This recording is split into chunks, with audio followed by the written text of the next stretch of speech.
I have been waiting for this moment since I arrived on campus, and it's finally here. Welcome to Beat the Bookie, everyone. I'm Avin, and I'm so happy to win you some money this week. I bet analytically and from my gut. Like our associate producer, Griffin Bloomstein, would tell you, I bet like how I play poker. I'm tactical, and I win money. So can you trust me to put a bunch of cash in your pockets? Yes. Will it happen? I don't know. But let me tell you, I couldn't do any worse than how the rest of our bookies have done this year. So with that being said, it's time to beat the bookie. Jerry, you better yell! Show me the money! Show me the money! So with Beat the Bookie deep in the red, let's see if Luke Burgess could save things last week. No, he did not. Not at all. At least he looks good on that screen, but the red does not look very good. Minus $56 in total profits. We know he has that $20 future, so we're waiting on that, but a 1-5 record. And they misspelled his name, Burgess. It's Burgess. Bloom, what are you doing?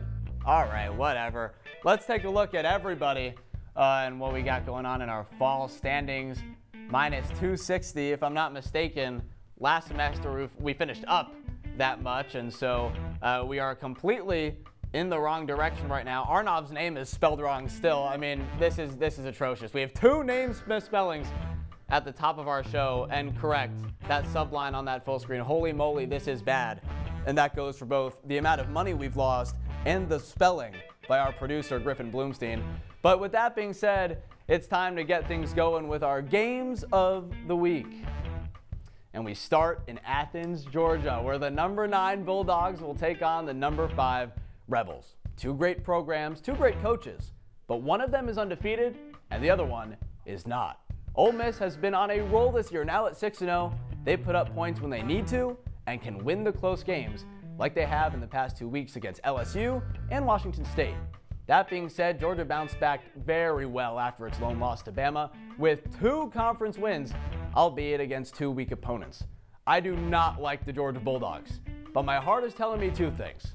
This is a game that Kirby Smart needs to win, and there is nobody who knows how to push Kirby Smart's buttons more than Lane Kiffin. Even if the Bulldogs pull this one out, all we need to do is to have Ole Miss lose by 7, not by 8. So let's throw $10 on Ole Miss to cover the 7.5-point spread to kick things off. And we continue in the SEC, number 11 Tennessee and number 6 Alabama. The Crimson Tide, after a poor start to the season, you could argue are on the hottest streak in college football right now. Ty Simpson, at quarterback, looks great. The defense is legit, only giving up 17 points per game. Tennessee, however, averages over 500 yards of offense a game, and these 2 rivals are going to clash. However, similar to the last game we talked about, I have a hard time seeing Alabama lose this game. But the Tennessee offense, led by Joey Aguilar and not by Max Gifford, is so good, and they have to win this game if they want to stay in championship contention. Even if they lose, this game is close, and the Volunteers will cover the way too big 8.5-point spread on the road. And to end our big games, we look towards Marcus Freeman and the Notre Dame Fighting Irish, who somehow, after 2 rough losses to start the year, are once again ranked at number 13. But now a 5-1, number 20th ranked USC team enters the picture, and this one is real easy for me. The Trojans do not have a single good win this year, all against mediocre programs who everyone thought was going to be good this year, like Illinois and Michigan. The Irishmen will win this one easily and will get their first ranked win by a comfortable margin when they cover the 9.5-point spread at home. So let's head to the C-suite and see if our fabulous producers agree with me. All right. Oh, that's a great picture of me doing my TED Talk from years ago.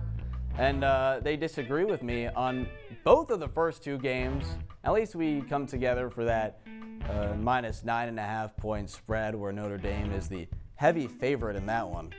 But boys, I completely disagree with you back there. We totally got Ole Miss, we got Tennessee. But look, Georgia and Bama are 2 good SEC teams, and so we are going to see. But we're going to put this C-suite behind us and move on with my bets that I think are going to win with Ole Miss, Tennessee, and Notre Dame. And on that note, let's continue with some of my favorite bets for this upcoming weekend.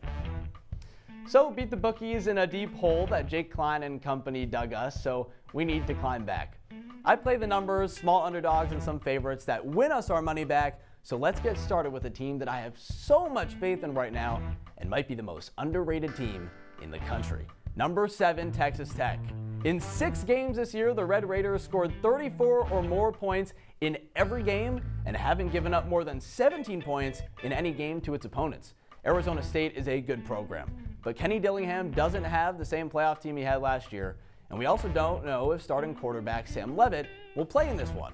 But even if he does, the odds are too good not to bet on Texas Tech, so let's throw $5 on the Red Raiders to cover the 7.5 point spread against the Sun Devils. And on the other side of the country, we got number 6 Oklahoma flying to Columbia, South Carolina to face off against the Gamecocks. Kind of like the other USC, I don't have any faith in this one either. I like Lenore Sellers a lot, but he's way too inconsistent for me.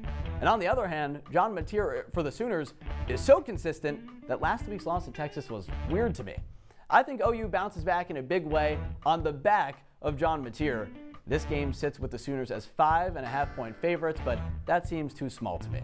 Let's bump that number up to minus 12.5 and put $5 on the alternate spread. Bloomer Sooner. And staying in South Carolina, we go to Clemson, who welcomes SMU to Death Valley. Now we all know it's not as hot in the valley as it once was, unless we're talking underneath Dabo Swinney's seat. Either way, this one is a fast one for me. SMU is not that good, don't have the same rushing attack they had with Devin Neal last year, and this just screams to me like a game that the Tigers win. But in case Clemson decides to Clemson, let's play this one safe and throw $5 on the Tigers to cover the spread at minus 5.5. And now enough of the spreads, Adam. Let's get back to the fun stuff, all right? Number 25, Nebraska, is ranked in the top 25 for the first time since 2016. Matt Rule has his boys rolling at 5-1, and Minnie Mahomes, Dylan Raiola, has been great. They face off against Minnesota this week, but it really shouldn't be an issue. The Cornhuskers this year are a different breed, especially offensively. Averaging 41 points per game, Minnesota, on the other hand, has allowed 29 points per game in its last 4. I think a lot of points will be scored in this game, and so does Vegas. So give me $10 on the over of 47.5 between Minnesota and Nebraska. And let's go back to the SEC where a lot of good games are. Let's talk Brian Kelly and the Tigers. We got number 10 LSU and number 17 Vanderbilt. I just have to say that the Commodores have been bad my whole life, and despite Diego Pavia being somewhat of a good quarterback, I do not have faith in the Vandy defense. And if you're anything like me, you've probably been waiting for the LSU offense to break out behind quarterback Garrett Nussmeier all season long, and I wouldn't be shocked if that comes on the road this weekend. On what are terrible odds, LSU is a dog at plus 116, and we're throwing $10 on Tigers money line. And speaking of good offense, I love Haynes King, and the fact that they are underdogs against Duke is ridiculous. But like that LSU game, this line is perfectly even with the line being set at plus 102. And the fact that Vegas thinks this is a toss-up makes me think they aren't even confident in a solid Duke team being taken seriously as a favorite. And I don't care that Georgia Tech is on the road. If this game does end up being close and Haynes King gets the ball late, the Yellow Jackets will win the game. It's a no-brainer. I'm putting $10 on Georgia Tech money line to win in Durham. And now it's time for my future. I only get one. And Beat the Bookie really needs to make some money back. So I have to be smart about this. I need to bet on the sure thing. So I'm going home to South Florida where I grew up and became a lifelong sports fan. The Dolphins are in shambles. I mean, I can't go there. The Heat are mid and are probably a borderline playoff team. I can't go there. The Florida Panthers, though? Oh yeah. The Cats have been to 3 straight Stanley Cups and are the reigning defending back-to-back champs. They're pretty banged up with Barkov and Tkachuk and Kulikov out for at least the next 5 months, but injuries do not define this team. Tkachuk was out all last year until the spring and came back just in time for a run at the title. It's not in the realm of possibility for that to happen again. Can they win the Stanley Cup for the 3rd straight time? I don't know. That's a really difficult thing to do. But can they get back to the Eastern Conference Finals again to compete for a title? If they get healthy as the season goes on, 1,000%.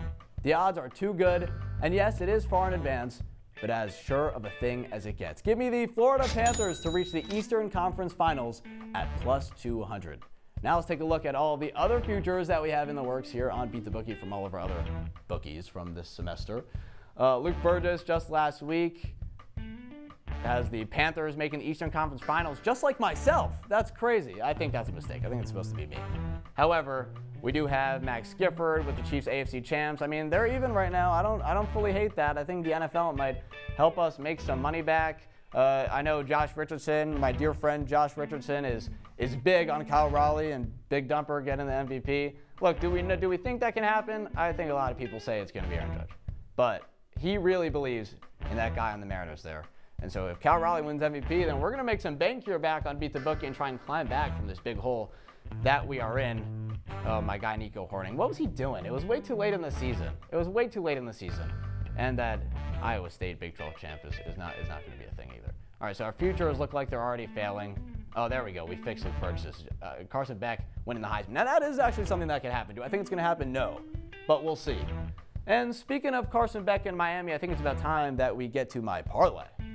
All right, let's kick things off over here at our monitor, where I'm going to give you the best parlay that this station has ever seen. So we have to kick things off with the bottom of Florida. We're going to go from bottom to the top. It is an all-Florida parlay, just like my future with the Florida Panthers. So we're sticking here, and we're starting in South Florida, Coral Gables. The Miami Hurricanes are 13.5-point favorites versus the Louisville Cardinals. And I really believe, as much as I don't want to say it, they're going to cover this spread. I mean, I'm not a Carson Beck guy. I'm not a Miami fan, even though I'm from down there. In fact, I despise that team. But I'd be oblivious if I did not think that they cover this spread because of how good this program is right now. I mean, they're easily a national championship contender. Now let's move to a team that's not a national championship contender, but has been good over the past few years. And we got Central Florida, UCF, the Knights, where my aunt went to school.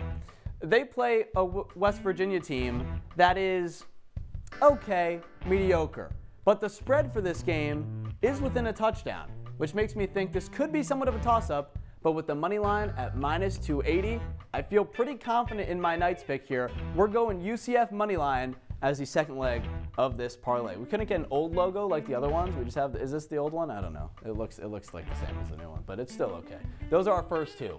We're continuing up the state, except we're going to the west coast of Florida, and we're going to South Florida over in Tampa, USF, who face another Florida team in Boca Raton, FAU, the Owls. Now here's the thing. The Bulls, did we expect them to be this good going into the season? No.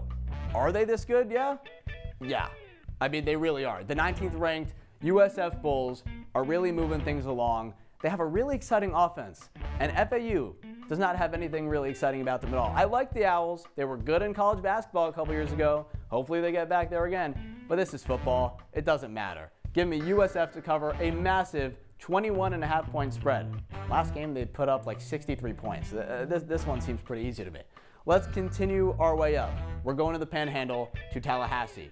We're the Florida State Seminoles, a team that I despise more than the Hurricanes, and I don't like to use the word hate. We'll say strongly dislike, more than pretty much any other team in all of sports, both college and professional. However, they are all right, but they play a Stanford team that is really, really bad. And because of that, I'm going Stanford to cover the spread, 17.5. I don't want to pick Florida State, but it is an all-Florida parlay, so I had to include them in it. But I'm not going for them. Give me the Cardinal, the Trees, to cover the 17.5-point spread there. And last but not least, I did skip around the state a little bit. We're going back to the middle because my Florida Gators are a disaster right now. In fact, you could call them trash. And you can call Billy Napier goodbye because he should no longer be the head coach of the Florida Gators. He is terrible. The offense looks bad. The defense is good, but that's because Billy Napier doesn't touch the side of the football. There's a lot wrong with the Gators right now, and he could be fired as soon as this week, as we're hearing from reports around the college football world. That being said, every time Billy Napier's name is in the media and people are calling for him to be fired, they always win a game by 50 points because that gives all the boosters and that gives everybody else the opportunity for them to say, oh, well, he just won a really big game against a good SEC opponent. Let's keep him for a few weeks. The only issue is they don't play a good SEC opponent this week. They play Mississippi State, which unfortunately makes me think that they are going to win this game by 50 points, and we're going to take Florida money line at -330. I love the Gators. I'm not happy about it, but we are taking them to win this game. That completes the parlay. In all Florida parlay, we got Miami, UCF, USF, Stanford, not FSU, and the Florida Gators. We're putting $10 on it to win $124.76, which would make us back pretty much everything from this semester, which is what we're looking for, right? So here are all my picks from the day. We start off with our big games. We got number 6 Ole Miss covering the 7.5 point spread against Georgia, plus 7.5. They are the underdogs in that one, but I really do believe that they're going to get it done. And then we got Tennessee plus 8.5 against Alabama, the Crimson Tide. Roll Tide, not today. Go Vols. Then we got USC and number 13 Notre Dame minus 9.5. I really do think that they cover that game. I have no faith in Lincoln Riley over there, especially on the defensive side. Texas Tech, most underrated team in college football right now, sits at number 7, 7.5 point spread. Are we calling it kismet? I don't know, but they defeat Arizona State and the Red Devils. Then we got Oklahoma and South Carolina. The line for that game is 5.5. I bumped it up to 12.5. Give me $5 on the Sooners there. All right, we continue with Clemson and SMU in the ACC. The line being minus 5.5 for that game is shocking to me. I actually think that the Tigers are going to obliterate the Mustangs, and we'll see how that game goes, but I unfortunately think Dabo Swinney is going to get another win in the record books and continue to keep his job as well. We got number 25 Nebraska over 47.5 versus Minnesota. We got LSU to cover as the underdog and win that game on the money line against Vanderbilt. We got Georgia Tech money line at Duke, also on the road, but a pretty even one. And that's that future that we're banking on later down the line. Is plus 195, bumped up to plus 200. Panthers to reach the Eastern Conference Finals. Can they get it done all the way? I don't know. Can they get there and give themselves a shot? 100%. And then obviously we wrap up with that beautiful, beautiful parlay behind me. Miami minus 13.5, UCF minus 280 on the money line, USF minus 21.5 to cover the spread. We got Stanford plus 17.5 to cover against the Florida State Seminoles, and my very own beloved and hated Florida Gators to win against Mississippi State. Well, that's going to do it here for us on this episode of Beat the Bookie. Griffin Bloomstein, I'm sorry for continuously ripping on your spelling mishaps this episode. Adam Hipsky, we share the same name. I love you, brother. To everybody else that helped out on this episode, we appreciate you. Thanks so much. And we hope you win some money this week in college football and the Florida Panthers. That's all for me, Adam Avin, saying so long, and we'll see you next time. Go win some money, everybody.